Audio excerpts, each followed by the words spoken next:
আল্লাহ পাক বলে দিয়েছেন তাদের অন্তরকে আমি কি করে দিয়েছি? সিলমোহর, তাদের অন্তরে আমি সিলমোহর মেরে দিয়েছি।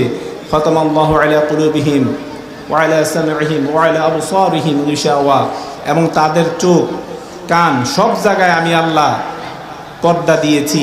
এজন্য তারা হেদায়েতের নূর দেখে না, এজন্য তারা নূর নবীজির সম্পর্কে বেয়াদবিমূলক কথা বলে। নাউজুবিল্লাহ বলেন না? মূলত তাদের কি নাই? ঈমান নাই। তারা আল্লাহ এবং আখিরাত নিয়ে খুব ব্যস্ত, আল্লাহ এবং আখিরাত নিয়ে খুব ব্যস্ত। নূর নবীজির বেলায় তারা শুধু বেয়াদবিমূলক কমেন্ট করে কি না? নূর নবীজির শানে আঘাত আসে, এগুলি আপনারা ফেসবুক ইউটিউবে দেখেন। ওই দলের যারা আছে এগুলি দেখবেন, যারা মাজার ভিত্তিক যে সমস্ত আলেম ওলামা আছে তাদের কাছ থেকে নবীজির শানে বেয়াদবি হয় না। এগুলি যারা মাজার মানে না ওই সমস্ত ওই দলের আলেম ওলামার থেকে দেখবেন কিছুদিন পর পর এমন সব কথা বলে যে